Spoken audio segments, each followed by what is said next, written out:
Le sujet est suffisamment complexe pour évoquer donc le rôle de la Poste pendant la Grande Guerre. D'emblée, je vais privilégier le terme « les postes » plutôt que « la Poste ». Et c'est quelque chose d'important, et ça me servira d'introduction. Depuis Jean-Pierre Guénaud jusqu'à Clémentine Vidal-Naquet récemment, on a connu florès de publications, de fonds de correspondance, de personnalités célèbres de la période, d'anonymes, qui expliquent ce que disent les lettres de la relation que les Français entretiennent durant ce conflit. Mais très rarement, voire quasiment jamais, on a expliqué la façon dont le système fonctionnait pour que ces Français puissent se dire toutes ces choses. Et si on veut rentrer dans l'explication de la façon dont tout cela fonctionnait, on est obligé d'éclaircir la situation du terme poste. Trop souvent, d'ailleurs, ces livres induisent et n'induisent que la poste aux armées. La poste aux armées, un avatar administratif, une création temporaire qui remonte à Louvois et qui prend en charge la correspondance militaire des troupes lorsqu'elles sont en campagne. Mais vous imaginez bien qu'à l'époque de Louvois, la correspondance militaire, elle concerne les maréchaux, les généraux entre eux et le roi. Elle ne concerne pas les soldats. La poste aux armées, telle qu'elle se présente en 14, elle renaît de ses cendres sur le modèle de 1870, sur des critères, guerre de siège, et une population de soldats qui écrit très peu, qui ne va rien avoir de commun avec ce que la poste aux armées va avoir à affronter avec des soldats et des familles, des femmes, des sœurs, des épouses, dont plus de 2 générations sont passées par le prisme de l'école obligatoire, et donc où une masse de Français a appris à correspondre, certes pas dans une langue normalisée sur tout le territoire, avec des patois, mais où l'usage de l'écrit s'est largement répandu dans une société qui va se trouver fracturée et séparée pendant un longtemps. Donc comme vous le voyez, la poste aux armées est tenue par des personnels du ministère des Finances et des personnels du ministère de la Guerre, donc des non-professionnels de l'activité postale au sens strict du terme. D'ailleurs, vaguemestre n'est pas une appellation typiquement postale, on trouve des vaguemestres partout dans l'administration de l'arrière, que ce soit auprès des corps médicaux, entre autres, et notamment aussi auprès de l'approvisionnement militaire, mais il va prendre tout son sens et sa renommée dans l'activité postale quotidienne auprès des soldats. Et donc face, et le mot est bien choisi, face à cette administration militaire, vous avez l'administration postale civile, qu'il s'agit de ne pas oublier, puisque s'il n'y a pas une administration postale civile qui fonctionne correctement, la poste militaire ne peut fonctionner, puisque les deux sont en contact au moment de faire transiter les courriers, dans les deux sens d'ailleurs, du front à l'arrière et inversement, à des points de jonction sur lesquels je pourrais revenir. Alors, je ne rentre pas dans les détails du dimensionnement de ces administrations,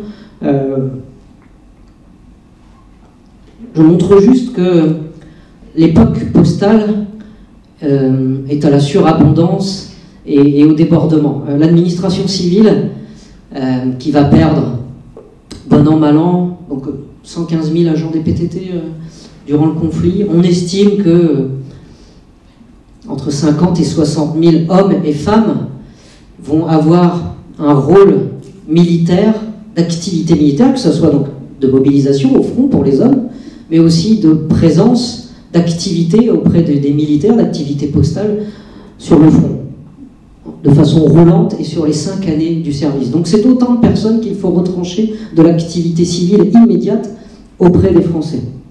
Et donc c'est lié à cette notion d'innovation.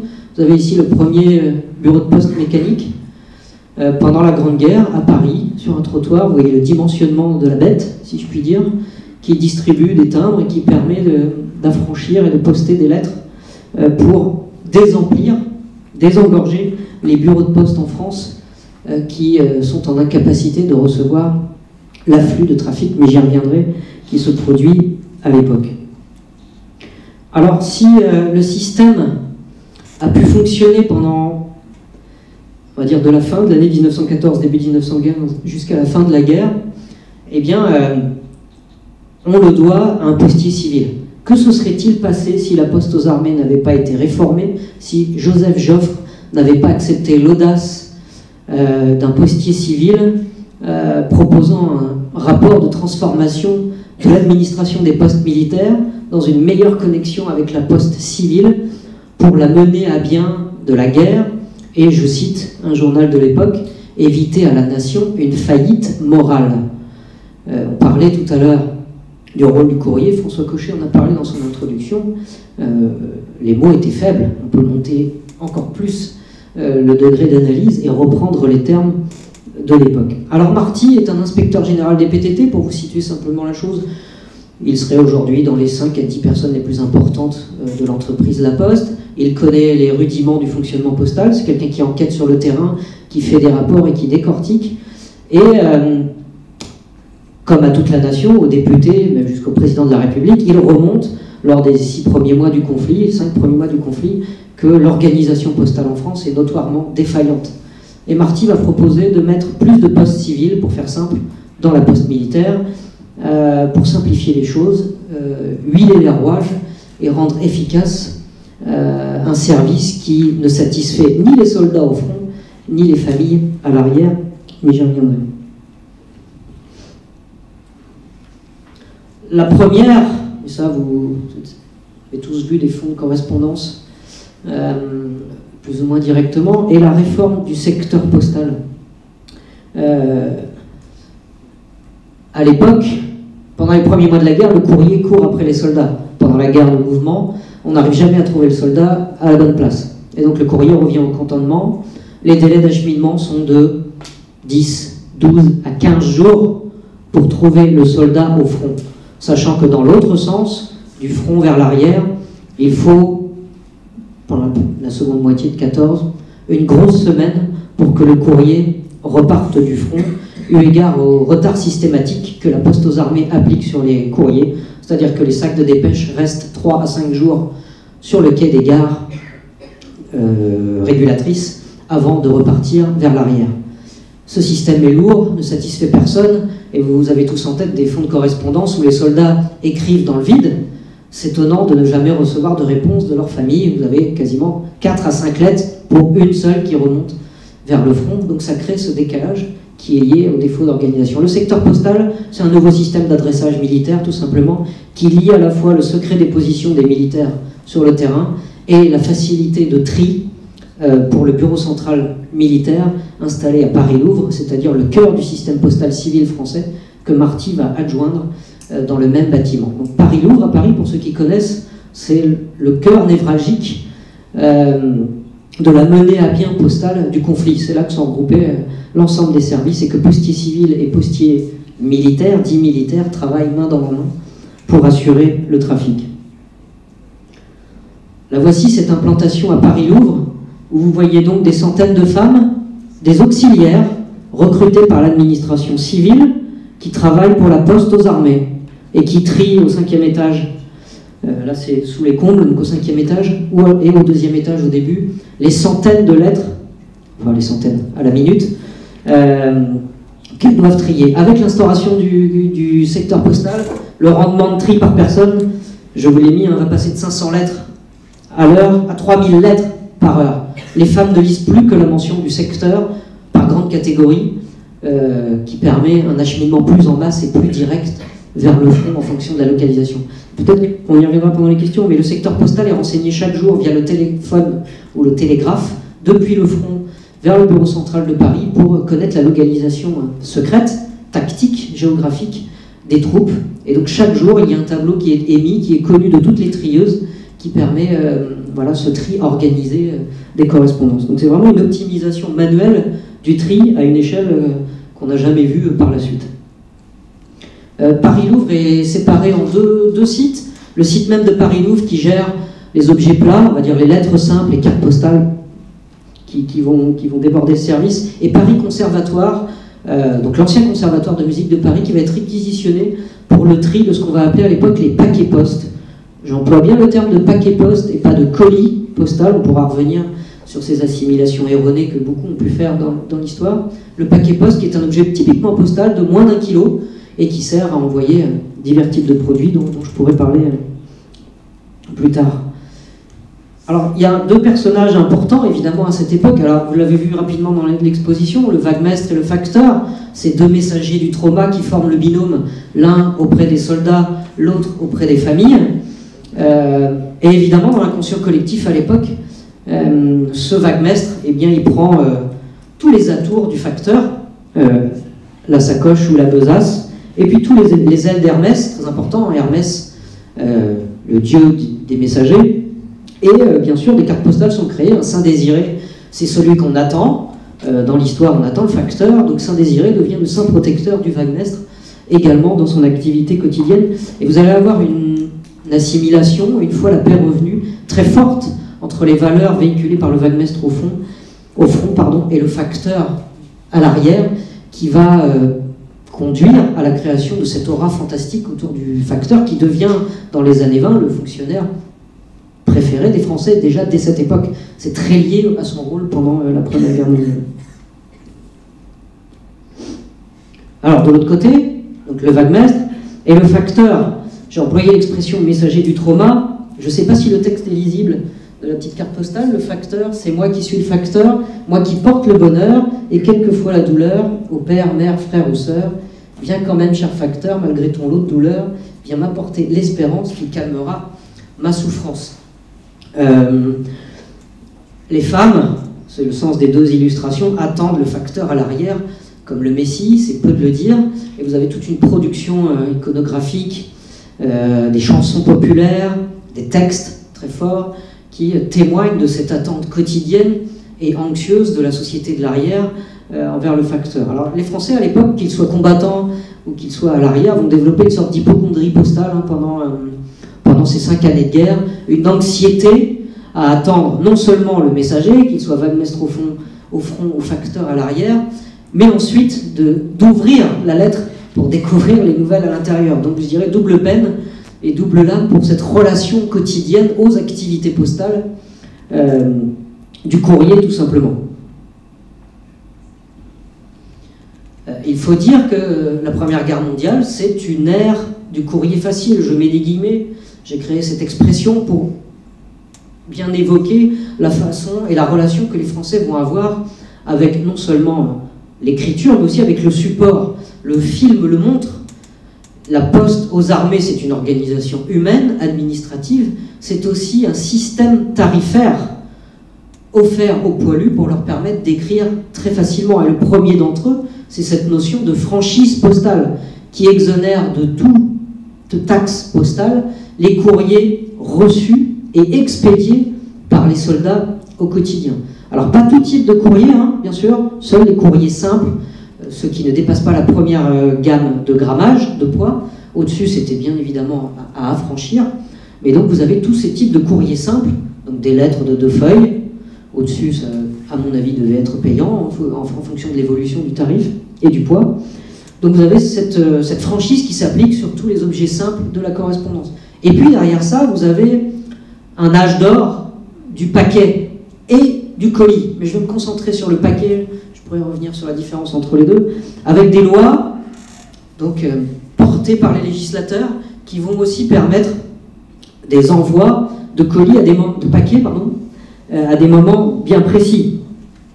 D'abord pour les familles nombreuses, régulièrement, donc les paquets de moins de 1 kg qui transitent de toute façon par la poste civile en amont. Ensuite, à décembre 1915, la fameuse loi des paquets de Noël. 2 paquets à Noël, le jour de l'an, envoyés par les familles vers le front. Et puis en 1916, au moment du changement de saison, et des habits ou des sous-vêtements, eh bien 2 paquets de linge envoyés par les familles au front et inversement du front vers l'arrière pour le changement des vêtements. Ces mesures vont avoir un impact, j'y reviendrai sur les chiffres, absolument incroyable sur le développement de cet objet de correspondance qui était très peu employé avant la Première Guerre mondiale par les Français, pour différentes raisons. Alors, parmi les supports quotidiens que les Français s'échangent, donc front arrière, eh bien, il y a ces cartes-lettres, les cartes-lettres ouvertes, que les soldats peuvent trouver donc auprès des officiers du régiment au quotidien, qui leur permet d'écrire rapidement des nouvelles très courtes. Parfois ces cartes sont pré-remplies, je vais bien, je me porte bien, comment vas-tu, des informations déjà écrites qu'ils peuvent annoter rapidement, mais qui ne vont pas totalement envahir le trafic postal, puisque les soldats sont un peu méfiants autour de ces lettres. N'oubliez jamais qu'il y a la théorique censure postale, que Jean-Noël Jeannet a bien étudiée, qu'il ne faut pas trop fantasmer, hein, les chiffres varient entre 2 et 4 pour 1000 de l'ensemble des milliards de courriers échangés qui auraient été réellement censurés, c'est-à-dire ouverts par la censure postale, lus et caviardés. Voilà, 2 à 4 pour 1000. Sachant que ce ne sont pas des postiers qui censurent, mais ce sont les agents de la poste aux armées, donc les soldats, les militaires, mandatés pour ça, pour réellement censurer. Donc ces cartes ouvertes, gratuites, que le soldat peut employer, et puis ces cartes postales illustrées, patriotiques, qui sont éditées aussi à des moments importants de l'année, les fêtes religieuses, les moments de patriotisme, le moment de la permission, bien sûr, que les Français peuvent trouver à l'arrière, auprès des bureaux de poste ou des bureaux de tabac, à des prix souvent subventionnés. Donc c'est le deuxième engagement financier de l'État. On en parlait ce matin en introduction sur la politique familiale, les aides auprès des veuves, etc. Eh bien, l'engagement postal, le financement par l'État de l'activité postale est un élément financier à ne pas sous-estimer. Alors les chiffres, ils sont colossaux, jamais évidemment connus dans l'histoire de France avant cette date, mais qu'on ne retrouvera, pour la globalité des chiffres, qu'à la fin des années 50 en France, sur le volume total échangé. Il est très compliqué de donner des chiffres sûrs et certains sur ce trafic général pour plusieurs raisons. D'abord, l'essentiel du courrier civil et militaire était certes centralisé à Paris-Louvre, mais il y avait un deuxième bureau central militaire postal à Marseille, pour le front de l'Orient, et là les statistiques sont très négligeables. Ensuite, si le courrier en franchise était régulièrement compté par les militaires qui aimaient bien les choses précises, le reste du courrier civil qui continuait à circuler entre les Français à l'arrière n'était pas toujours du plus évident. Donc lorsque vous croisez les chiffres, vous avez des écarts qui sont absolument monstrueux. Certains se sont essayés à des chiffres, et même moi encore, en retrouvant une archive récente que je vous présente derrière, vous montre que les statistiques sont quand même très dérangeantes. Si vous voyez les catégories militaires et civiles, vous voyez que les deux trafics se ressemblent quasiment. Donc imaginez multiplié par 4 x 12 plus 6 mois, voilà, 48, donc 54 mois de conflit, sachant que là on est en 1915 et que le système est rodé, que nous sommes au début du mois de décembre, hors des périodes de pic du 15 à la fin décembre, où on estime, d'après certains rapports, que 20 à 30% d'augmentation du trafic étaient connus. Les chiffres sont très volatiles et quand même très compliqués à maîtriser. Malgré tout, on peut donner des ordres de grandeur et essayer de resituer les choses. Avant la guerre, en France, 3,3 milliards d'objets de correspondance circulent. On estime que, bon an, mal an, la croissance globale, avec l'ajout de la correspondance militaire, donc celle qui circule en franchise, fait grimper les chiffres jusqu'à 10 à 12 milliards en 1918. Vous savez qu'aujourd'hui en France, la Poste craint la chute de son courrier sous la barre fatidique des 20 milliards d'objets. Sous la barre fatidique des 20 milliards d'objets. La fin de l'année 18 montre qu'on est sur des chiffres qui sont immenses, vu les techniques manuelles de tri et l'organisation d'une administration largement éprouvée et amputée pendant le conflit. Tant et si bien que alors les images d'Épinal vont se multiplier, d'Épinal ou pas d'ailleurs, sur le facteur qui en a ras la casquette de ce courrier qui l'accable au quotidien, et notamment ces centaines de millions, voire presque milliards de cartes postales ouvertes et légères de tout type de format qui se multiplient et qui provoquent bien évidemment un alourdissement de la tournée.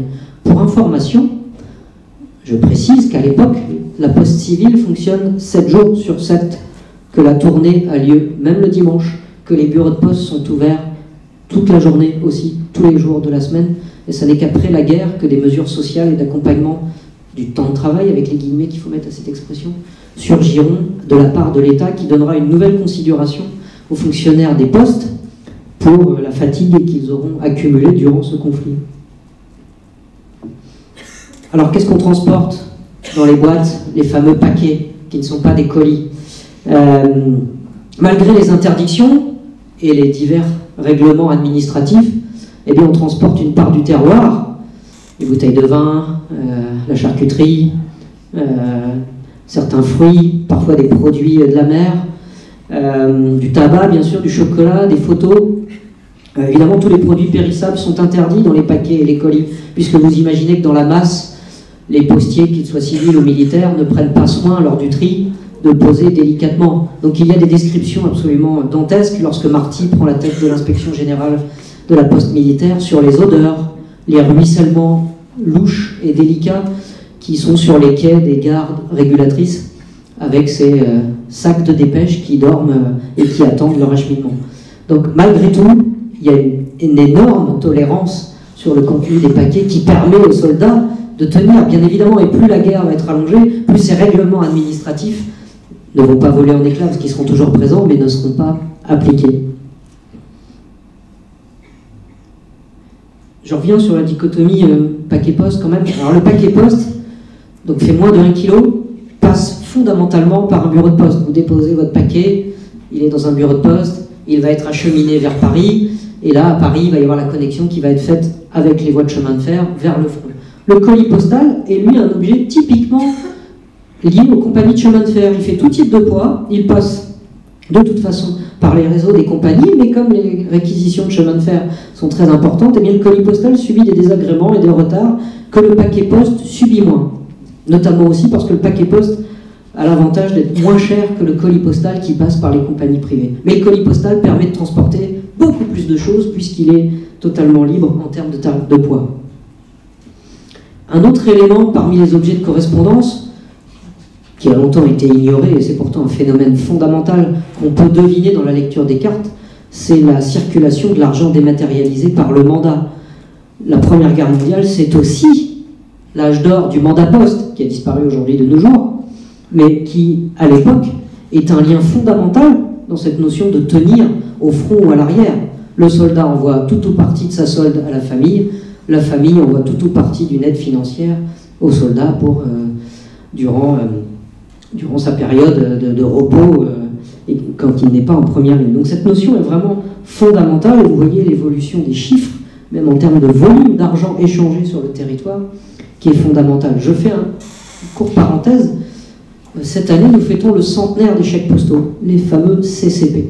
L'histoire des CCP est intimement liée à l'histoire des mandats. Certes, l'État a voulu promouvoir une démocratisation du chèque via la Poste et son réseau, mais les PTT, techniquement, eux, y ont vu un désengorgement de leurs services via le chèque postal qui, à terme, devait soulager l'exercice du mandat poste par un autre système d'exploitation et de gestion. Le chèque postal a été voté en janvier 1918 et le service a ouvert en juillet 1918. Et pour conclure rapidement, j'ai voulu retenir cette image parce qu'elle est très tournée vers le roman pour ceux qui l'ont lu, mais aussi le film. Alors évidemment, le film raconte une histoire qui se passe après la Première Guerre mondiale, mais en tout cas toute l'enquête qui se met en place, mais il faut quand même bien mesurer la façon dont Jean-Pierre Jeunet, lui-même jeune facteur dans sa jeunesse, illustre l'importance du facteur au quotidien jusqu'à le faire rentrer en bicyclette dans la cuisine des parents de l'héroïne du film, chose qui est totalement inimaginable en réalité. Les règlements administratifs interdisent bien évidemment au facteur d'entrer avec sa bicyclette pour les quelques facteurs à vélo à l'époque. Voilà. Mais cette image, passée au cinéma, montre bien l'importance et l'aura de ce personnage auprès des familles françaises au quotidien, pendant la Première Guerre et évidemment juste après. Merci de votre attention.